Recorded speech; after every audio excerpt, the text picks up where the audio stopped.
નમસ્તે મિત્રો, હું લીના વાઢેર આપ સૌ સાહિત્ય પ્રેમી, વાચન પ્રેમી, કલા પ્રેમી મિત્રોનું મારી આ યુટ્યુબ ચેનલ ઓડિયો ગુજબુક્સમાં સ્વાગત કરું છું. આજે આપણે જોઈએ સદગુરુ દ્વારા લિખિત પુસ્તક મૃત્યુનું પ્રકરણ 6.4 મૃત્યુના ડર સાથે શું કરી શકાય. અત્યારે તમારા જીવનનો સમગ્ર અનુભવ શરીર પૂરતો મર્યાદિત છે. લોકોએ તમને શું શિક્ષા આપી છે તેનાથી કોઈ ફેર નથી પડતો. કોઈ તમને કહેશે કે તમે આ શરીર નથી, તમે આત્મા અથવા પરમાત્મા કે ગમે તે છો, પણ તમારા અનુભવમાં આ શરીર જ તમે છો. તેઓ ગમે તેટલી ગીતાઓ કે ગમે તેટલા ઉપનિષદો તમને વાંચી સંભળાવે, પણ તમારો અનુભવ હજી ભૌતિક શરીર સુધી મર્યાદિત છે. તેથી તેને ગુમાવવાનો તમને ડર લાગે છે. પણ જો તમે અનુભવના અન્ય આયામોની ખોજ કરો અને તેમાં પોતાને સ્થાપિત કરો તો શરીરને સરળતાથી સંભાળી શકાશે. જીવન હોય કે મૃત્યુ, આટલો મોટો ફેર નહીં પડે. મૂળભૂત રીતે મૃત્યુ એટલે આ જીવનમાં તમે જે શારીરિક અને માનસિક સામગ્રી એકઠી કરી છે તેને તમે છોડી રહ્યા છો. એક વ્યક્તિ તરીકે તમે સ્વયં વિશે ઘણી ચીજો વિચારી હોય, પરંતુ જ્યાં સુધી આ પૃથ્વીની વાત છે તો તે માત્ર પોતાનું રિસાયકલિંગ કરી રહી છે. તે તમને ઉત્પન્ન કરે છે અને પછી પરત ખેંચી લે છે. આ સમય દરમિયાન તમારી પાસે આ સમગ્ર ચક્રથી પરે જવાની તક હોય છે, પણ તમે તેની પરે જાઓ કે નહીં તે સંપૂર્ણપણે તમારા પર નિર્ભર છે. અને વધુમાં, જ્યાં સુધી તમારા જીવનનો અનુભવ માત્ર શરીર પૂરતો મર્યાદિત છે, ત્યાં સુધી તમે માત્ર મૃત્યુથી જ નહીં ડરો, પણ જીવનથી પણ ડરશો અને સુરક્ષા પાછળ ભાગશો. અને જીવનનો આ ડર જ પરિણામે તમારા મૃત્યુને આમંત્રણ આપે છે, કારણ કે સુરક્ષાની ચાહના એ મૃત્યુને આમંત્રણ છે. શું તમે જોયું છે, જો લોકો અસુરક્ષિત અનુભવે તો તેઓ બસ સંકોચાઈને સૂઈ જાય છે. તેઓ ગર્ભમાં હતા તે સ્થિતિમાં જતા રહે છે. હકીકતમાં તેઓ ગર્ભમાં પરત જવા માંગે છે. ગર્ભ હકીકતમાં માતામાં નથી, ગર્ભ વાસ્તવમાં મૃત્યુમાં છે.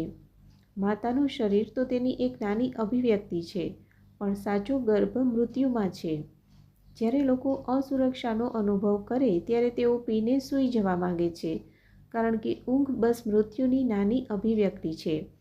લોકો એક લઠની જેમ પૂરી રીતે ઊંઘી જવા માંગે છે, કારણ કે તે જીવનમાંથી આઝાદી અપાવે છે. મૃત્યુને આમંત્રણ આપવાની આ આખી વસ્તુ સુરક્ષાની જરૂરિયાતને લીધે આવી છે. સૌથી પહેલાં આ અસુરક્ષા પેદા ક્યાંથી થાય છે? અસુરક્ષા તમારી મર્યાદિત ઓળખના લીધે પેદા થાય છે. તમે પોતાને એક શરીર તરીકે ઓળખો છો અને ખાલી તેના લીધે જ આ અસુરક્ષા છે. તમારું શરીર એક નાજુક પરપોટો છે જે તમે ફૂલાવ્યો છે. મૃત્યુનો ડર બસ એટલા માટે છે કે આ વિશાળ અસ્તિત્વમાં તમે એક નાની વ્યક્તિ તરીકે જીવો છો. જો તમે અસીમિતતાને તમારી અંદર અનુભવી હોય અને ખરા અર્થમાં શારીરિક અને માનસિક મર્યાદાઓથી પરે સ્વયંની અનુભૂતિ કરી હોય તો ડર નહીં રહે. તેથી જ ભૌતિકતાથી પરે જે છે તેને જાણવા માટે તમારા જીવન અને સમયનો ઉપયોગ કરવા પર આટલો ભાર આપવામાં આવે છે. આ કારણે જ તમારે સાધના કરવી જોઈએ. પણ ઘણા બધા લોકો જેઓ મૃત્યુથી ડરે છે તેઓ અમર થવાનો પ્રયત્ન કરે છે. તેઓ મૃત્યુને હરાવવાનો પ્રયત્ન કરે છે. આ ખોટો અભિગમ છે. જો તમે મૃત્યુથી ડરતા હો તો હવે તમારે એ જોવું જોઈએ કે તેનો આધાર શું છે.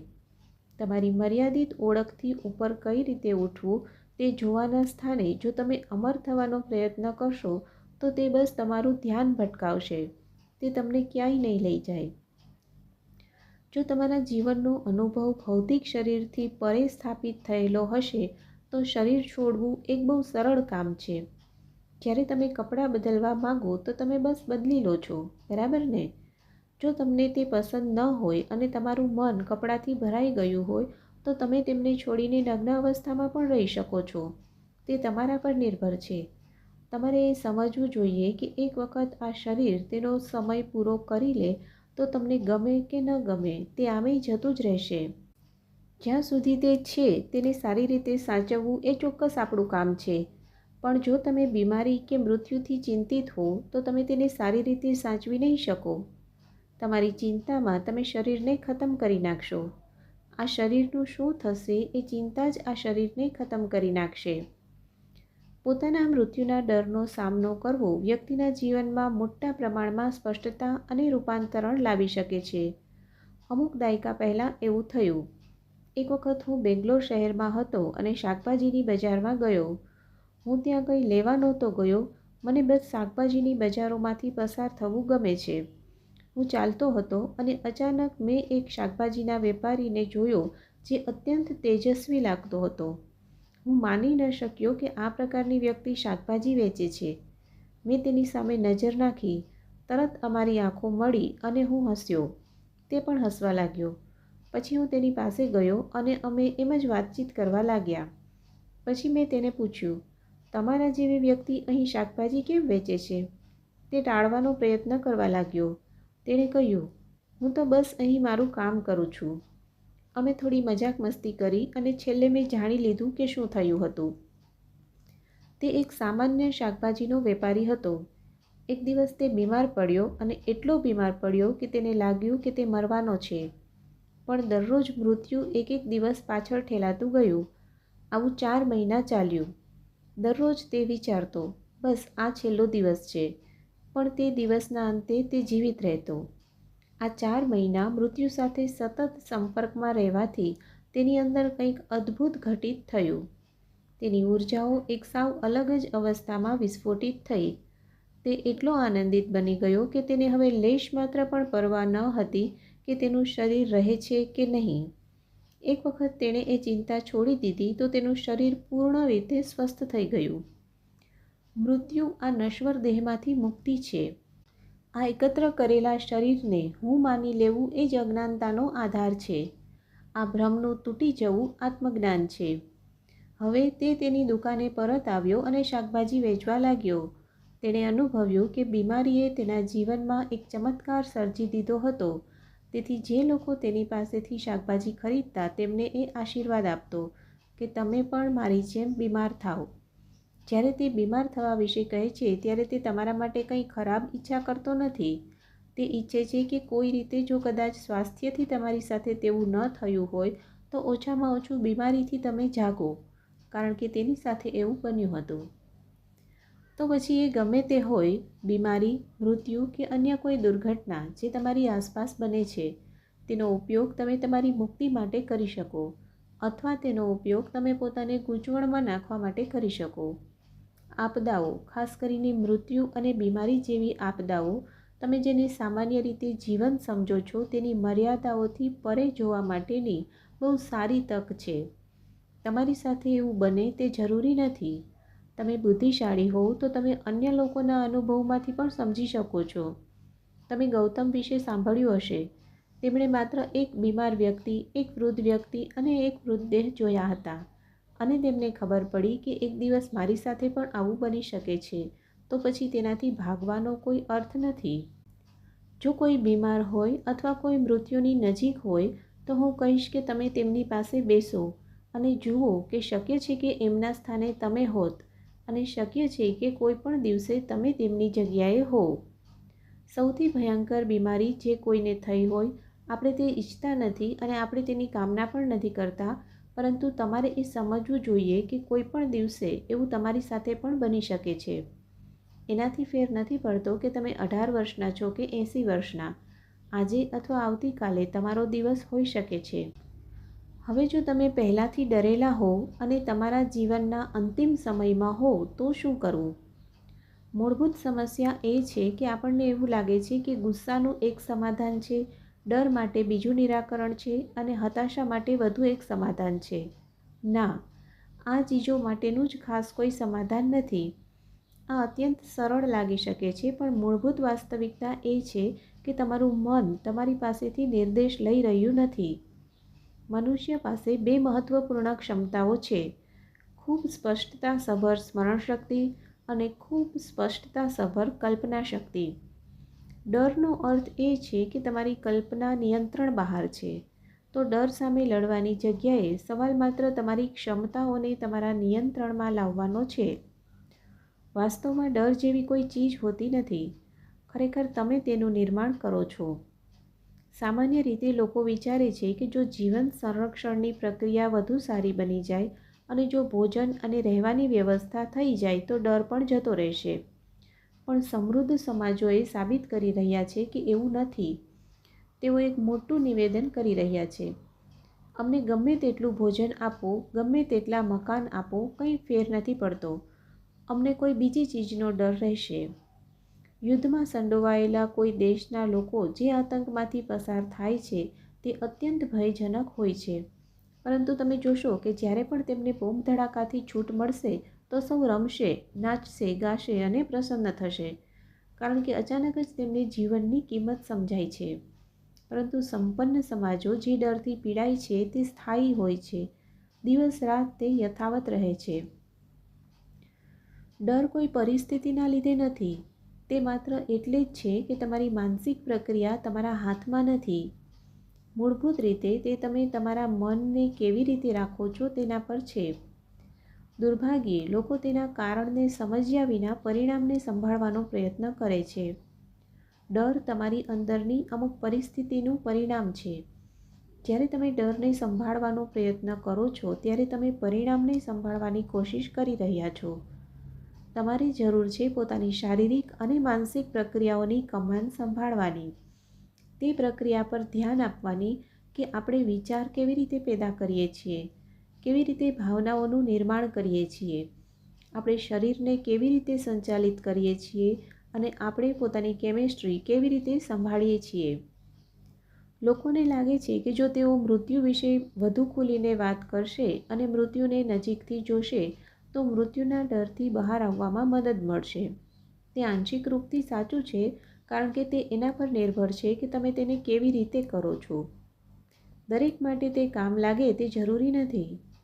કોઈ વ્યક્તિ અન્યને મરતા જુએ અને ગભરાઈ શકે છે, અથવા કોઈ વ્યક્તિ ઘણા બધા લોકોને મરતા જોઈને પોતાની સંવેદના ગુમાવી શકે છે. તેમને કોઈ ફેર પડતો નથી.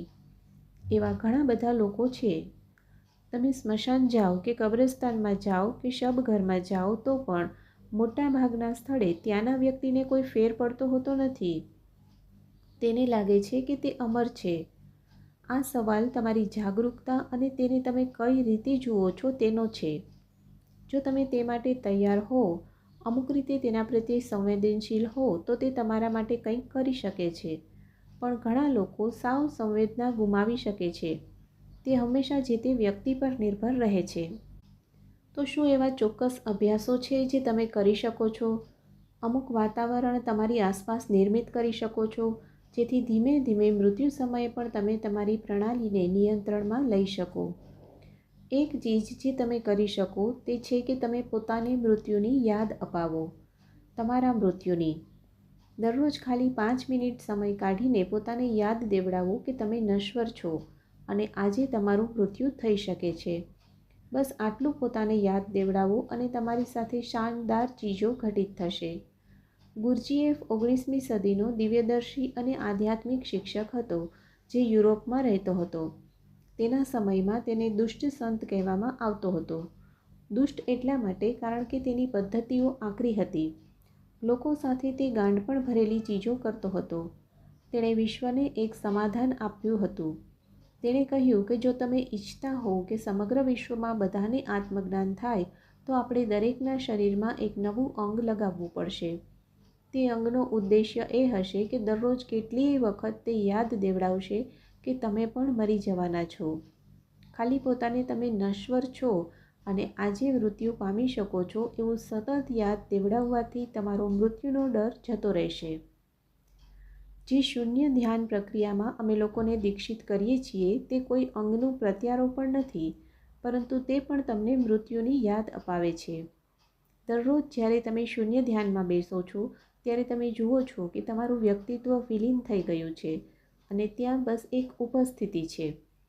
ધ્યાન સમયે તમે જેને હું તરીકે જાણતા હતા તે બધું વિલીન થઈ જશે. તે એવું છે કે જાણે તમે મૃત્યુ પામ્યા છો.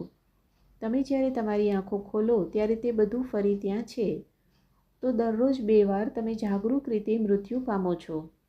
તમે જાગૃત રીતે આ તૈયારી કરતા રહો તો જ્યારે વાસ્તવમાં મૃત્યુનો સમય આવશે ત્યારે તે બહુ મોટો મુદ્દો નહીં હોય. તેનાથી તમારી અંદરથી મૃત્યુનો ડર જતો રહેશે. અન્ય અભ્યાસ અને પ્રક્રિયાઓ છે જે ઉર્જાના બે આયામ ઈડા અને પિંગળાને સ્પષ્ટ રૂપે પ્રસ્થાપિત કરી શકે છે. અહીં ઈડા અને પિંગળા નાડીઓ શરીરમાંના ઉર્જાના પ્રવાહના બે મુખ્ય માર્ગો છે અને તે પ્રાણ ઉર્જાઓના સ્ત્રૈણ અને પૌરુષ આરામને રજૂ કરે છે. સુષુમ્ના નાડી પ્રાણ ઉર્જાનો ત્રીજો અને મધ્યમાં રહેલો માર્ગ છે, જેનું ખુલવું હંમેશા આધ્યાત્મિક જાગૃતિને દર્શાવે છે. તો એક વખત આ દ્વૈત તમારા અનુભવમાં સ્પષ્ટ થઈ જાય તો તે ઉર્જા જે દ્વૈતથી પરે છે તે સુષુમ્નાની જ્વાળાનો અનુભવ થશે. અદ્વૈતનો અનુભવ કરવામાં જીવન અને મૃત્યુનો દ્વૈત એક બની જશે. દ્વૈતનો ભ્રમ અને તેમાંના એક પ્રત્યેની આસક્તિ એ મૃત્યુને એક ડરામણી અપેક્ષા બનાવે છે, જેને તમે જાણો છો તે અચાનક છીનવાઈ જવાનો ડર. પંચપ્રાણ પર પ્રભુત્વ મેળવવાથી કે જે જીવન ઉર્જાની 5 અભિવ્યક્તિ છે અથવા 5 તત્વો પર પ્રભુત્વ મેળવવાથી પણ જીવન અને મૃત્યુનો ભેદ સમાપ્ત થઈ જાય છે. જ્યારે જીવન અને મૃત્યુની સીમાઓ જે એક જ ચીજના બે આયામ છે તે તૂટી જાય છે ત્યારે તમે બંને સાથે જાગૃત રીતે કામ કરી શકો છો અને ત્યારે ડર માટે કોઈ સ્થાન રહેતું નથી. તો શું જે લોકો મૃત્યુથી ડરે છે તેમનું મૃત્યુ હંમેશા ભયાનક રીતે થાય છે? વાસ્તવમાં તે બંને રીતે કામ કરી શકે છે. અમુક લોકો જેઓ મૃત્યુથી હંમેશા ઘણા ડરતા હતા, તેઓ જ્યારે ખરેખર તે ક્ષણ આવે ત્યારે કદાચ કોઈ સમસ્યા વિના બસ એમ જ તેમાંથી પસાર થઈ જાય. બીજી તરફ જે લોકોને લાગે છે કે તેઓ બહુ બહાદુર છે, તેમને કદાચ તે ક્ષણે શું કરવું તેની સમજ ન પણ પડે. તેની પાછળ ઘણા પરિબળો છે. કોઈ વ્યક્તિના જીવનના કર્મની સામગ્રી હંમેશા એક મોટી ભૂમિકા ભજવે છે અને ત્યાં સુધી તમે કેવું જીવન જીવ્યું છે તે પણ નિશ્ચિત રૂપથી પ્રભાવ પાડે છે. પરંતુ એ પણ મહત્વપૂર્ણ છે કે મૃત્યુ તમારા સુધી કેવા રૂપમાં અને કેવી પરિસ્થિતિમાં આવ્યું છે. અમુક પરિસ્થિતિઓમાં તેના પ્રત્યે અરુચિનો ભાવ ન રાખતા હોય તો પણ તેઓ ભયભીત થઈ શકે છે. અમુક બીજા કિસ્સાઓમાં પરિસ્થિતિઓ જ કંઈક એવી હોય છે કે લોકો મૃત્યુનો સહજતાથી સ્વીકાર કરી લે છે. તેથી ભારતીય સંસ્કૃતિમાં હંમેશા કહે છે કે મરતી વ્યક્તિ સાથે હંમેશા અત્યંત સન્માન અને દરકાર સાથે વર્તન કરવું જોઈએ અને તેમની આસપાસ એક યોગ્ય વાતાવરણ જાળવી રાખવા પર પણ ઘણો ભાર મૂકવામાં આવે છે. તેના વિશે આપણે આ પુસ્તકમાં આગળ ઉપર વાત કરીશું. અસ્તુ. તો મિત્રો, આઈ હોપ કે તમને આજનું આ વાંચન જરૂરથી ગમ્યું હશે. તમને આજનું વાંચન કેવું લાગ્યું એ મને કોમેન્ટ કરીને ચોક્કસથી જણાવજો. અને તમારા અન્ય સાહિત્ય પ્રેમી મિત્રો કે જેઓ સમયના અભાવે કે અન્ય કોઈ કારણસર નિયમિત રીતે વાંચી નથી શકતા, તો આ ઓડિયો ચેનલ તમારા માટે જ છે. એવા મિત્રોને આ ઓડિયો વધુને વધુ શેર કરો.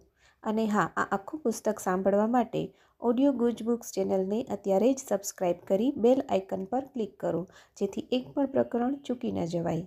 ફરી મળીશું નવા પ્રકરણમાં. ધન્યવાદ.